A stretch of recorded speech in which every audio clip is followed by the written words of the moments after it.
धारदार कोयत्याचा धाक दाखवत गुन्हे करणारे विधी संघर्षित बालक यांच्याकडून चोरी केलेले मोबाईल कोतवाली पोलिसांनी हस्तगत केलेत.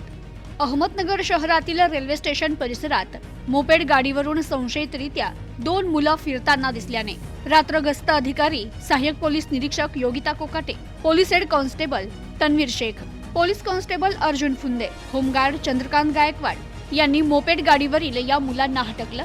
यावेळी त्यातील एक मुलगा अंधाराचा फायदा घेऊन पळून गेला, तर उर्वरित मुलास ताब्यात घेत त्याचं नावगाव विचारलं असता तो विधी संघर्षित बालक असल्याचं दिसून आलं. तर त्याची सहाय्यक पोलीस निरीक्षक योगिता कोकाटे यांनी पंचासमक्ष झडती घेतली असता त्याच्या ताब्यात एक हुंडा ऍक्टिवा कंपनीची बिगर नंबरची मोपेड, एक काळ्या रंगाचा त्यावर प्लास्टिक मूठ असलेला लोखंडी कोयता, एक काळ्या रंगाचा त्यावर प्लास्टिक कव्हर असलेला ओप्पो कंपनीचा मोबाईल फोन, एक रंगीबेरंगी कव्हर असलेला रिअलमी कंपनीचा मोबाईल फोन असे आढळून आले. त्याबाबत कोतवाली पोलीस स्टेशन येथे गुन्हा दाखल करण्यात आला.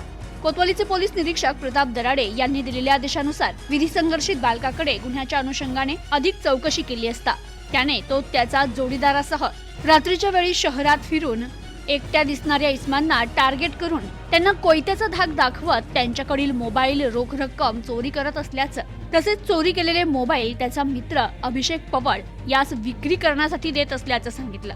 पोलिसांनी या गुन्ह्यात 6 मोबाईल जप्त केले असून अधिक तपास चालू आहे. तर संबंधित विधी संघर्षित बालकाच्या ताब्यातून घेतलेली मोपेड गाडी तसेच ओप्पो मोबाईल हा चोरीचा असल्याचं त्यानं सांगितल्यावरून अधिक माहिती घेतली असता या बालकाच्या ताब्यात आढळलेला ओप्पो कंपनीचा मोबाईल याबाबत नगर शहरातील तोफखाना पोलीस स्टेशन येथे गुन्हा दाखल असल्याची माहिती मिळतेय.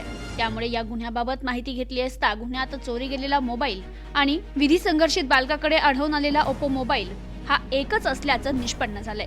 ही कारवाई जिल्हा पोलीस अधीक्षक राकेश ओला, अपर पोलीस अधीक्षक प्रशांत खैरे, उपविभागीय पोलीस अधिकारी नगर शहर विभाग अमोल भारती यांच्या मार्गदर्शनाखाली कोतवालीचे पोलीस निरीक्षक प्रताप दराडे, सहाय्यक पोलीस निरीक्षक योगिता कोकाटे आणि त्यांच्या पथकानं केली आहे. प्रतिनिधी अनिकेत गवळी, न्यूज टुडे 24 अहमदनगर.